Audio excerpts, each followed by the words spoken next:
श्री गजानन महाराज भक्त विजय अध्याय 9. नमो नो श्री गणराया, तुला वंदुनी परमसदया. दुसरे वंदन शारदेच्या पाया आणि नमितो गुरुराया. हे दत्तात्रय श्री गुरुनाथा, कथानक आले रंगात आता. पूर्ण करुनी घेई गाथा ही गजानन लीलामृताची. पुढे काय कथा वर्तली ती पाहिजे श्रवण केली. स्वामी राये काय केली किमिया आता ती ऐका. गोविंदबुवा हा टाकळीकर, कीर्तनकार अति थोर. त्याचा होता मोठा अधिकार, कीर्तनास ये शेगावी. त्या बुवाचा एक घोडा होता अतिद्वाड बापुडा. झाडी लाथा थडाथडा आणि चावे कुत्र्यासम. या त्याच्या करणीने त्रस्त होऊनी बुवाने काढले त्यास विकावया कारणे, परीन घेई कुणी त्यास. असेच एकदा फिरोनी बुवा आले शेगावे कीर्तनी. प्रथम त्याने येऊनी चरणे स्वामीसी ते प्रार्थिले. मनोमनी केली प्रार्थना, हे कैलासपती उमारमणा, तुला यावी माझी करुणा, माझे संकट निवारी. हा घोडा अतिद्वाड, काही सुचून देई धड. नित्य हरिभक्तीच्या आड ही धोंड येतसे. त्याने मी झालो अतित्रस्त, या घोड्यास करा स्वस्त. तेणे मी होई निर्धास्त, भक्ती करण्यास श्रीहरीची. बुवांची ही मनोप्रार्थना स्वामीने घेतलेली मना, आणि एका रात्रीत शहाणा घोडा केला द्वाड तो. रात्री बाहेर बांधून घोड्याला गोविंद बुवा आत झोपला. परीनं डोळ्या लागला सदैव काळजी घोड्याची. तो करील काही घोटाळा, लाथा मारेल लोकांना, चावेल एखादा दुसऱ्याला. नसती पिढा ही झाली, परी घडून आले अघटित. सरून जाता मध्यरात्र, त्या जागी अवचित आले स्वामी महाराज. जाऊनी घोड्याच्या पायात महाराज निजले शांत. मुखाने लाडके भजन गात, गण गण गणात बोते. स्वामींचा घडला सत्संग, संचिताचा गळाला भाग. शांत अश्वाचे झाले अंग, गोगलगाई समान. लोक म्हणती स्वामींचा अधिकार ना कुणा कळायचा. पहा केवळ स्पर्शाचा काय परिणाम झाला. गजाननाच्या सहवासाने द्वाडपणाव सोडला अश्वाने. बुवा आनंदले त्या किमियेने आणि सद्गत जाहले. या चमत्कृतीचे प्रयोजन घेऊ आता समजून, आणि करू मनन चिंतन संतांच्या त्या शिकवणीचे. सर्वाभूती एकच प्राण, शरीरे जरी ती भिन्न भिन्न. बरी बरोबरी येते पाप पुण्य सर्व भूतमात्रांच्या. त्या पूर्वीच्या पूर्वसुकृते अश्व होऊनी आला येथे. भाग्य त्याचे थोर मोठे, म्हणून घडला सत्संग. घडला स्वामींच्या सहवास, श्रवण भक्ती घडली खास. द्वाडपण गेले विलयास, अश्व शांत जाहला. अशी ही किम्या सद्गुरूची. उद्धारक ती जीवांची, केवळ मनुष्य नव्हे प्राण्यांची करीती वृत्ती पालट. संत सगती आणि नामामृत भेटता जीव होतो मुक्त. अशीच कथा शिवलीलामृतात, कुकुट मरकट दोघांची. या कथेची हीच शिकवण, सत्संग भक्ती करा श्रवण. भजन पूजन आणि कीर्तन जोडता मोक्ष लाभे हो. साधके करीत असता साधना, जरी संकटे येती नाना. तरी त्या जाणा यशाच्या खुणा, मार्ग बरोबर जाणावा. साधनेत संकटे आणि माया, ते सर्व पाहतो देवराया. पाही दूर आपल्या धरिया, बाणी भाव अंतरीचा. एकदा का कळेल त्याला, हा हिरा आपुले आहे. मग तो कधी मायेला येऊन देई पुन्हा तिथे. किंबहुना तुम्ही स्वतः पूर्ण अधिकारीच होता. कळी काळावर तुमची सत्ता होत येते आपसुक. संत कृपा अशी ही थोर, ज्याला लाभे तो भाग्यवंत नर. संत आणि परमेश्वर भिन्न नाहीत सर्वथा. संत देवाचीच रूपडी, ही खुण जाणा रोकडी. करोनी परमार्थ तातडी, धरा पाय या संतांचे. पुढे अशा संतांपुढे काही करीती लबाडे ती कथा पाही. ताकापुरती आजीबाई ही सार्थ करीती जनरीत. असेच बाळापुरीचे दोघेजण आले घेण्या समर्थ दर्शन. वंदोनी व्हावे स्वामी चरण, नमस करती मनोमनी. आपले इच्छित काम पूर्ण होत गांजा घेऊ येऊन, आणि अर्पू स्वामीच आपण प्रेमभावे करोनिया.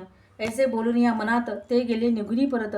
अडले कार्य लागे मार्गाप्रत, अशा वाढू लागली.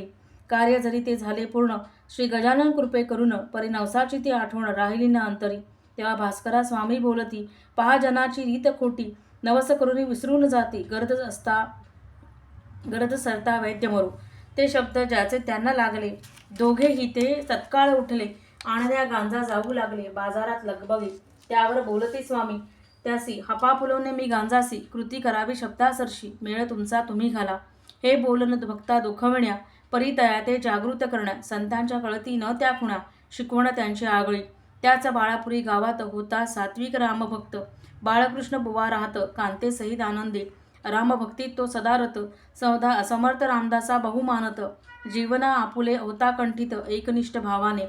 नेमतयाचा प्रतिवर्षाचा सज्जनगड वारी करण्याचा. श्री रामदास समर्थ पूजनाचा अखंड चालला जरी होता, तरी त्यापुढे वार्धक्य आले. मन नाही पण शरीर थकले.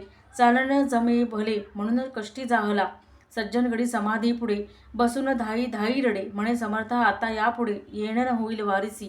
आता समर्था तुझे दर्शन दिसते आहे मला कठीण. ऐसे उपयोगी काय जीवन मुक्ती देई तुझ पायी. ऐसा भाव धरुनी मनात किती वेळ बसला रडत. उद्विग्न झाले त्याचे चित्त नेत्रधारा पाझरती. त्याच रात्री समर्थ स्वप्नात बदले त्याचे दृष्टांत देत. आता मीच येईन तुझ्या गावात उत्सव येतेच करावा. ऐकून रामदासांचे वचन सोडला त्याने गडसज्जन. परतला मागे विश्वास ठेवून बाळकृष्ण बाळापुरी. दुसरे वर्षी बाळापुरी झाली उत्सवाची तयारी आणि रामनवमीच्या दुपारी घडली घटना अघटित. समर्थांचे होते वचन मी येईन नवमी लक्षून. तुझ्या उत्सवाकारण देईन दर्शनात तुझला तिथे. त्या वचनाप्रमाणे घरात बाळकृष्ण होता वाट पाहत. तोच औषध दारात आले गजानन महाराज. मनाचे श्लोक आनंदून म्हणून आगले ओळीन. जय जय रघुवीर समर्थ म्हणून उभे राहिले दाराशी. बाळकृष्ण आला धावत. पाहत होतो शेगावीचे संत. चरणी विनम्र झाला त्वरित. परी रामदासा शोधत असे. म्हणे रघुनाथा समर्थांची वाट पाहतो हो रामदासांची. आठव दिल्या वचनाची विसरलास स्वामी या. एकदा दिसती महाराज दुसऱ्या क्षणी समर्थराज. काय चालला खेळ आज दृष्टी भ्रमली की काय. त्याची ओळखून ती स्थिती महाराजांनी धरिले हाती. चल घरात घेऊन म्हणती मीच समर्थ तुझा रे. तुला जे दिले वचन ते कराया आलो पूर्ण. बाळकृष्णारे होई सावधान नीट पहारे सामोरी. वासांचे जिणारणे हा गीता श्लोक आठवूनी. संशय सारा दे सोडूनी आणि करी रे पूजा तू.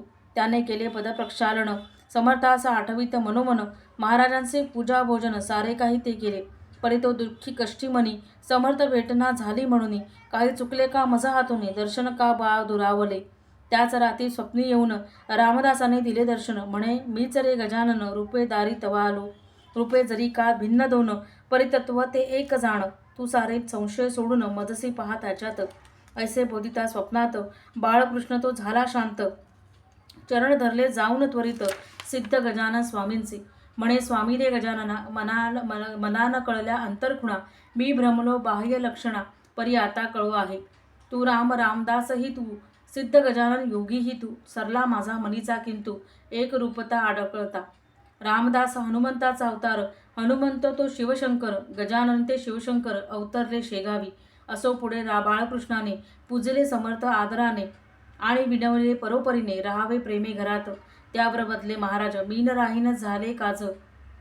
काही दिवसानंतर तुझं पुनरपी दर्शन घडेल. आता जातो मी परत. कार्य पडले अनंत. पुन्हा आपली होईल भेट. दुःखी कष्टी होऊ नको. ऐसे वधून काहीसे महाराज निघाले सत्वर असे. आले शेगावी अतिहर्षे आपुल्याचा आनंदात.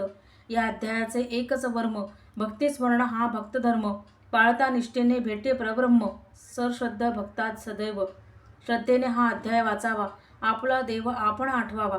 तो धावतो करता धावा रक्षणार्थ निजभक्ता. इति श्री गजानन महाराज भक्त विजय नवमोध्याय समाप्तः. श्री सिद्धयोगी गजानन महाराज की जय.